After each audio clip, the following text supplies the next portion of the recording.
My latest update was that mom was served. Oh, there they are, I think. All right. Judge, Ms. Dominguez said that she's trying to get on right now as well.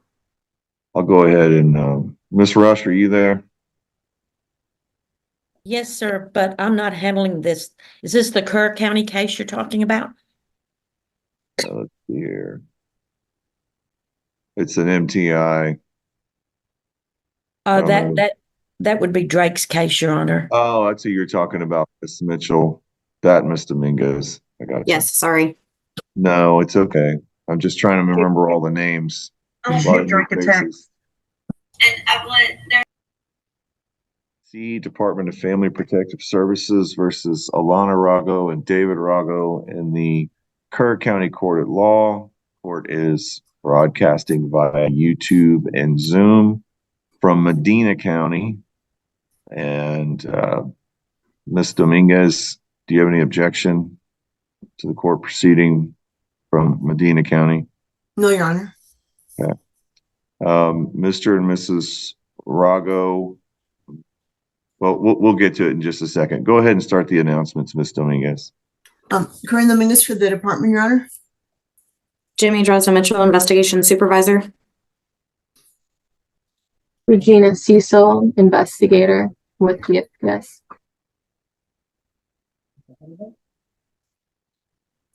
All right, Ms. Rago and Mr. Rago, if you could both please state your names. David Rago. All right. I just had somebody log in under O'Brien Boys. Could you identify yourself, please? Oh, I guess that's somebody that's not on this case. I'm going to go ahead and put you on mute and well, I'll ask you this question first. So we're here on a motion to investigate. Is that correct, Ms. Dominguez? Yes, Your Honor. All right. Per Texas law, Mr. and Ms. Rago, the court, when the judge is an associate judge over CPS cases, I have multiple counties that I serve. The law allows me to serve in any county from another county and use Zoom or YouTube to do it. You might have heard me ask Ms. Dominguez a moment ago if she had any objection. You're not represented by counsel here today, so before we proceed with this hearing at all, I do want to ask you on the record and make sure you understand that the court is hearing this Kerr County case from Medina County pursuant to state law. I'm going to ask you if you have any objections to it, and then I will therefore rule on your objection one way or the other. Do you object to the court hearing this case from Medina County?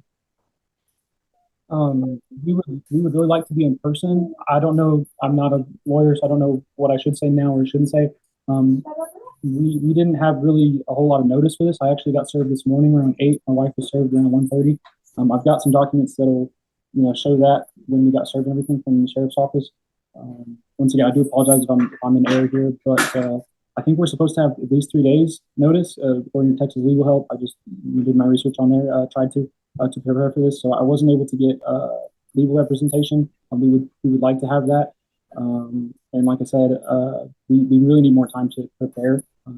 So I don't know if I'm asking for continuance. I tried emailing or calling. I'm not sure if I'll say this right. Shara, I left your voicemail on the I'm aware of your email. So we were not 100% sure whether you were going to be here this morning. So you're here. You've requested more time to prepare and to obtain counsel. What is your response to that, Ms. Dominguez? Your Honor, we also received a call from Mr. Rago yesterday where he indicated he wanted this to be in person. It was my understanding that it required everyone to agree to having the hearing in Zoom. I know they just got notice of the hearing. I wasn't even sure that they had been served for today's hearing. So he's only had an hour's notice. So I understand the request, and we'll do whatever the court wants us to do. Okay. Give me just a moment to work with my coordinator to look at what we have available as far as in-person goes.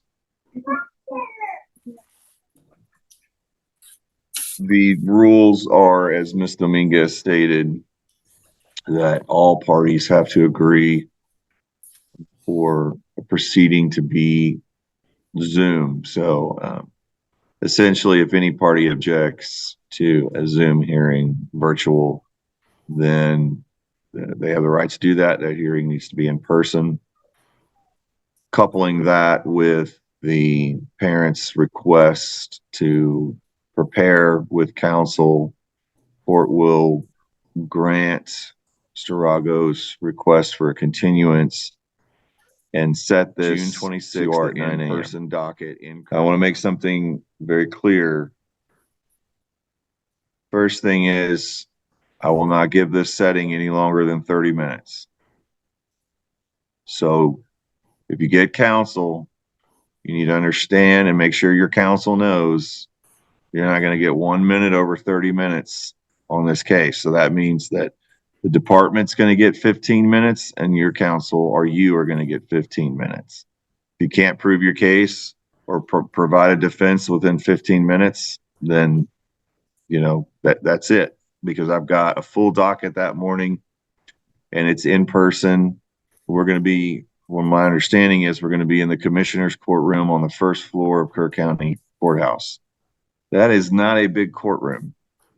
So I'm going to be moving things along pretty quickly that morning. That being said, this is for a motion to investigate. The Department of Family Protective Services is asking me to grant an order for them to be able to perform an investigation.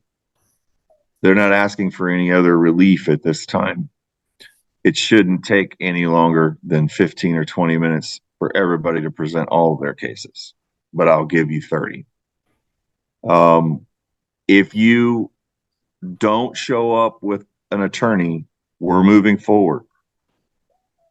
So you're either going to have an attorney or you're not, but I need you to understand, if you don't have an attorney that morning, not only are we moving forward, but you're not going to get any special treatment for being pro se.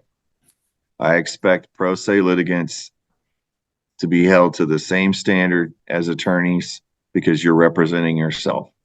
So I just want to make sure you know that as well. Okay. So I'll see you all back June 26th, 2024 at 9 a.m. in the Kerr County Courthouse for our in-person docket. And I'm essentially ordering you at this time to appear there. So you won't get any further notice. I'm ordering you in open court to appear at that date and time. Okay. So I will see you then. And if nothing further, all parties are excused. 7-CV. Thank you, Judge. Department of Family Protective Thank you. Services versus Mary Jane Sandoval in the 38th Judicial District Court of Uvalde County, Texas. Ms. Dominguez, would you please begin the announcements? Yes, Your Honor. Corinne Dominguez for the department. Irene Acosta for the mother. I'm announcing not ready. I haven't had contact with her. Anna Swallow, attorney ad litem for the child, ready? Daisy Villa, CPS caseworker. Any objection to the court hearing the Uvalde County case via Zoom and YouTube from Medina County? No objection. No Your Honor. objection. Ms. Acosta has announced not ready due to no contact with her client. My records show that Ms. Sandoval was served on March the 14th, 2024 by waiver of service and also participated in our agreement of March the 20th. I'm going to overrule the not ready. Ms. Villa, do you have any idea where Ms. Sandoval is? She did text me. I sent her the link and told her to go ahead and join, that she would be added when we were called in. So she has the information.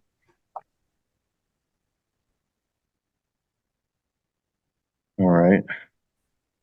Just for the record, there's nobody in the waiting room, and I've added everybody, and she is not present for this compliance hearing. Ms. Villa, tell me what's going on. We had made an agreement on the 20th for parenting class, counseling, domestic violence, drug testing. If it was positive, to do a drug and alcohol assessment, follow the recommendations, and also agreed that the mother could address multiple services at one provider. And then I set this hearing. Has she made any progress? As of right now, she has started participating in parenting classes. She had been referred for the individual counseling. She missed 2 sessions. The one session that she did make, when I spoke with the counselor reported that Ms. Sandoval did not want to participate in an assessment. The 2 drug tests that I have completed with her were 2 oral swabs that were both positive. She was referred for an OSAR drug and alcohol assessment that was scheduled for June 11th. She did not make that appointment. That's kind of where things are at right now. It's pretty difficult for me to be in contact with her as well. Okay. So your testimony to the court today is that she's not in compliance with the court ordered services. Correct. Do you believe it's in the best interest of the child to continue the court ordered services case? I would say so. I would like some more time to try and engage her in these services.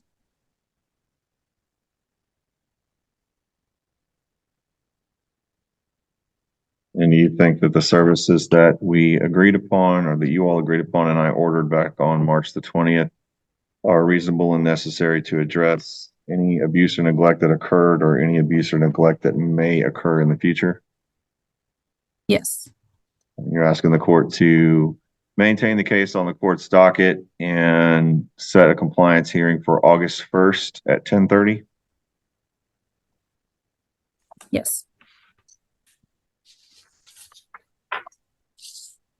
Ms. Dominguez, any questions for Ms. Villa? No, Your Honor. Ms. Acosta? Is there anything else that you can do to assist mom in becoming or getting engaged in the services requested? I'm not sure. I mean, I try and stay in contact with her by phone calls and text messages. I only have, I think, like 2 addresses where I've met with mom before. Other than that, that's the only locating information that I have to try and stay in contact with her.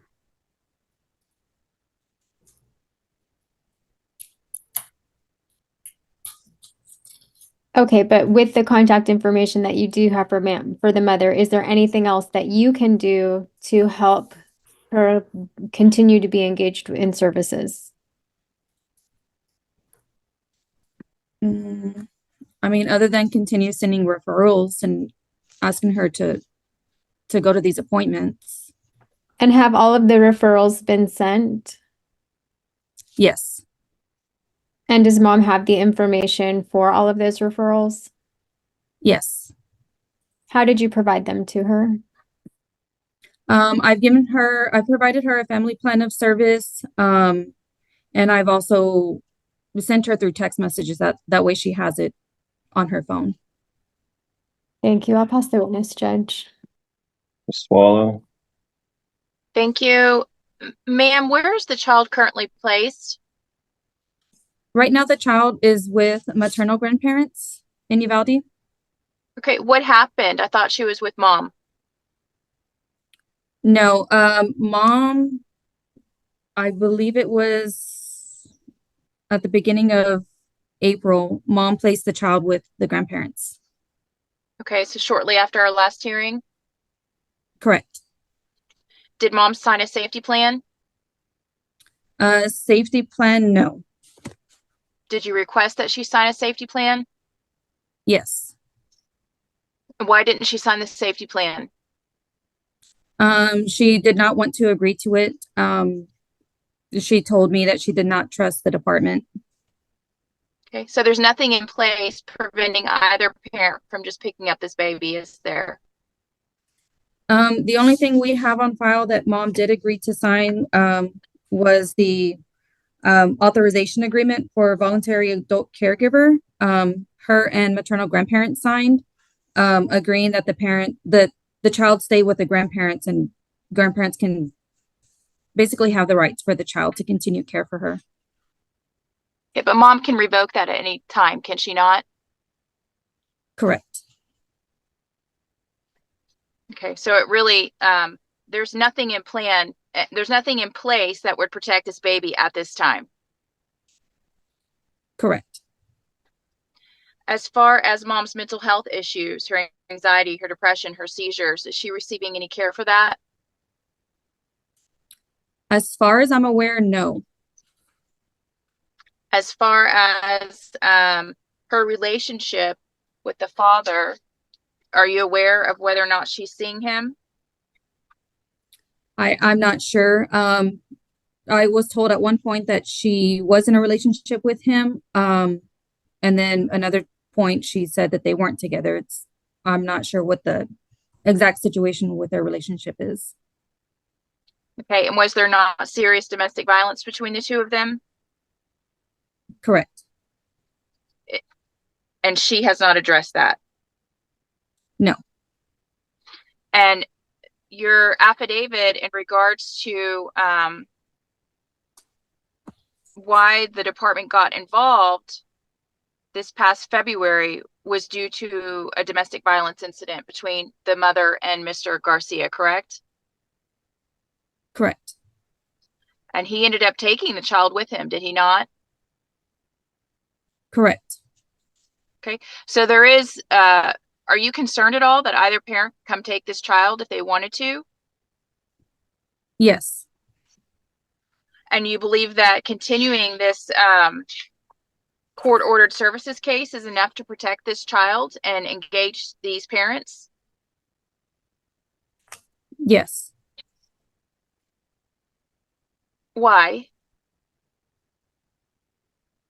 Can you repeat that again? The question? Why? I'm sorry, the question before that one. Why do you believe that this court-ordered services case is enough to address the concerns that brought this case basically to your desk? So we can get mother engaged to address these concerns. You know, if she plans to have a relationship with this child, she hasn't addressed any of these issues. Okay, is this the only way that mother could be engaged in services with the department in order to protect this child and address the reasons why this child is in the position she's in? Your Honor, I'm going to object. I'm not sure that Ms. Villa has personal knowledge of any other legal avenue available. Judge, I would argue that she absolutely does know what if the department can offer anything else. I'll overrule all of it.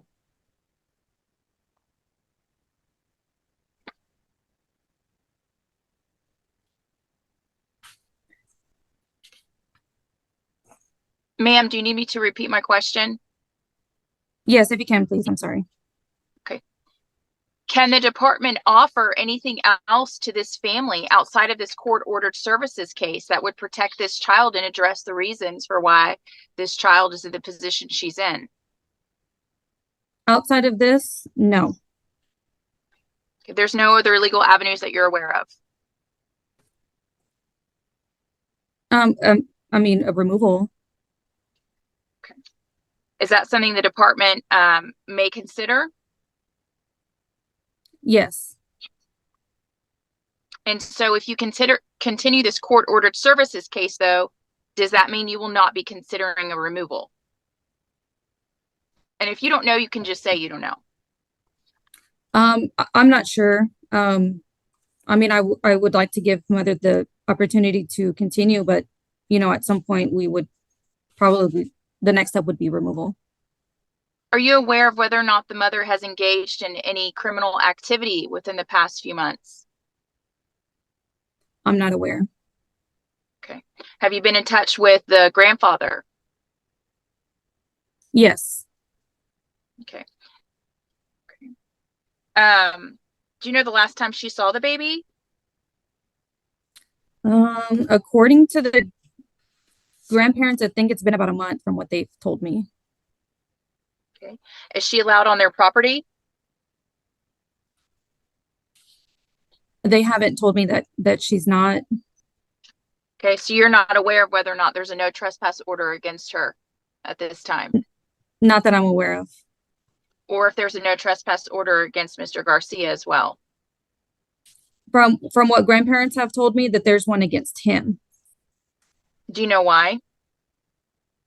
I believe they don't want him around the child. Okay. What does the child do all day? When grandfather works, recently she's been staying home. I do know that he utilizes the babysitter as needed. Okay. Do they need daycare? We've discussed it. Grandfather has plans to enroll her in August when the school year starts.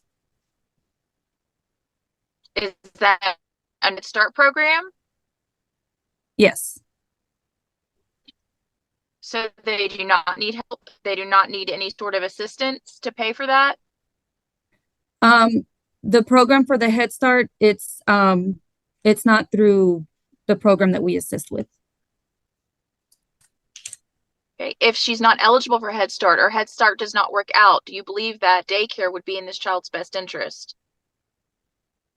It could, yes. Okay. Thank you. I pass the witness. Anything else from the department? No, sir. Anything else from you, Ms. Acosta? No, Your Honor, nothing else from me. Okay. Anything else you want to report, Ms. Swallow? Yes, Judge. I do not agree that this case should be continued. I think it's a waste of time and resources. I don't know why the department's continuing to try to engage a mother who is not engaging. This case has been, I don't know the initial date of it, but since March, I guess, we're at the end of June. She's not visiting with her child. She has serious issues. She's still testing positive for meth. I have reason to believe that she's with the alleged father again. They have engaged in serious criminal activity against the grandfather. I have no question in my mind that they would go and try to pick up that baby. There's nothing in place to protect that baby. And I think that this needs to be elevated to the next level. I do not think what's in place is in the best interest of the child, nor is it adequate to address the reasons why we're even discussing or have this case today. So I'm not in agreement to continue the case. I do not think that's in the child's best interest at all. This needs to be a removal. And if not, then the grandparents are going to have to take private action in order to get custody of that baby, because there's nothing in place to protect that baby right now. Any response? Your Honor, we still believe that we can engage the mother. The mother has given no indication that she's going to pick up this child. If that does happen, we know we have other recourse. The grandparents are protective, and this is a least restrictive thing we can do at this point. And if this is determined to not be what is going to work, then we will elevate it. We're fully aware of what we are trying to give the mother, and we would like to continue at least for another brief period.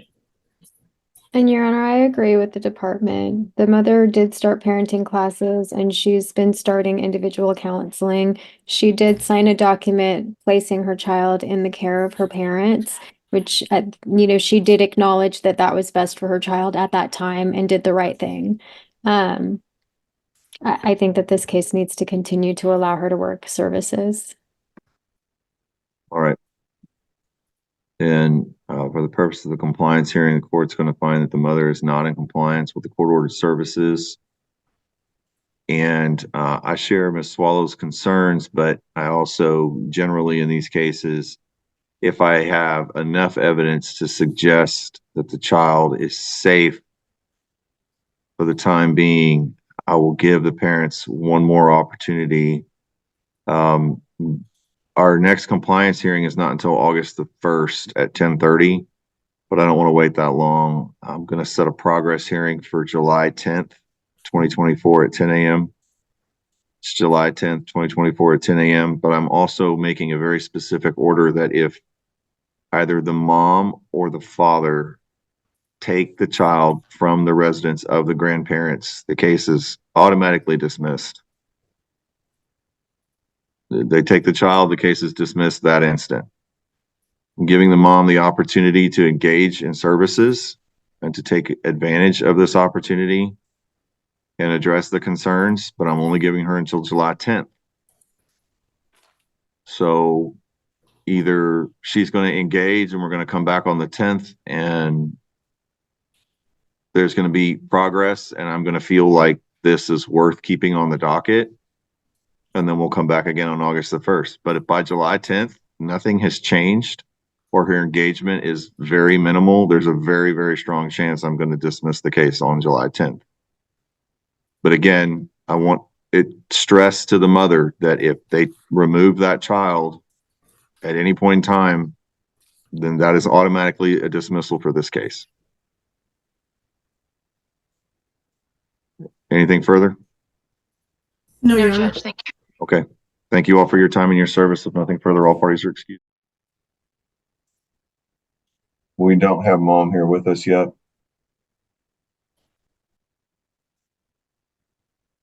Good morning, Judge. The client was texting me that she couldn't log into the Zoom, so I gave her a number to call. I saw that in the chat. I didn't think she was here yet. So I'll go ahead and call the case. Hopefully she can get in pretty quick. Department of Family Protective Services versus Mary Jane Sandoval in the 38th Judicial District Court of Uvalde County, Texas. Ms. Dominguez, would you please begin the announcements? Yes, sir. Karen Dominguez for the department, Your Honor. Anna Swallow, attorney on line for the child. Daisy Villa, caseworker for the department. Richard Salvador covering for Irene Acosta for the mother. Judge not ready. She hasn't had any contact. Colleen Coleman, supervisor for the department. Thank you for covering, Mr. Saldivar.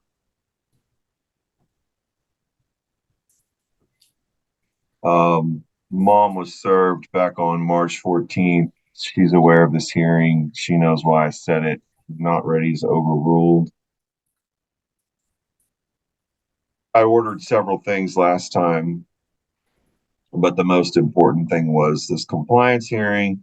And if mom had not engaged, I made several findings last time. The order I made was that she would have to engage, and if she didn't engage by today, then I was going to dismiss this case. So where do we stand? Where is she? Has she engaged at all? No, sir. No engagement. Okay. Miss Villa, have you had any contact with her? Not in-person contact. She responds to my messages here and there, but that's about it. Do you have any information on what's going on in her life right now at all? I was told by the grandparents of a place where she was staying. I went out there and I did see that her vehicle was there and she was there, but she wasn't available to come out and visit with me. That's about the most recent information I have.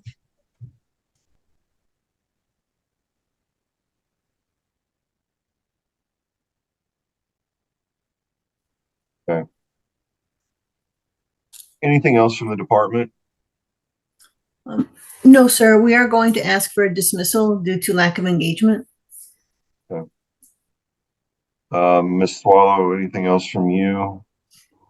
Just a brief report, Judge. Go ahead.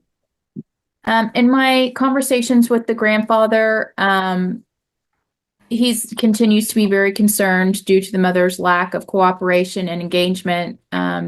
He wants to make sure that this baby stays safe. So in the event that the court does dismiss today and the department does not seek legal removal of the child, he's going to have to pursue legal action privately on his own, which he's prepared to do. It's unfortunate that these are the circumstances, but this is where we're at. So I feel comfortable with the child with the grandfather. However, I'm not comfortable that there's nothing in place, nor could we really do anything to help this family. It is unfortunate. Did Miss Acosta give you anything, Mr. Saldivar? No, Judge, other than she hasn't had any contact with her client, and that if she did show, that we'd be asking for some more time for mom to finish off services, but she has not been successful in contacting her. Okay. Well, I share Ms. Swallow's concerns, but I don't know what else we can do within the confines of this case, being a court-ordered services or required participation case. I can't make any conservatorship orders, and I made findings on June the 18th that she was not in compliance and that the department had made reasonable efforts to keep the mother with her. She refused to sign a safety plan. She had only signed a voluntary agreement to keep the child with the grandparents and to have rights for the child. And then I made the order that we were going to have this hearing today, and there was no compliance. I was going to dismiss. And so Ms. Dominguez has made it clear that that's what the department wants to do. I've heard testimony and heard from the ad litem that I don't think we're getting any traction at all. So the court is going to find it's in the best interest of the child to dismiss this required participation case, and to there'll be no further hearings, and the attorneys ad litem are dismissed from their appointments. Thank you, Judge. You're welcome. Thank you all for your time and your service. All parties are excused. Thank you. Thank you, Judge. Thank you. Good afternoon. Have you all had an opportunity to confer about this case? I have not, no, sir. I'm going to call the attorneys in room 1. Thank you, sir. Give you a few minutes to confer.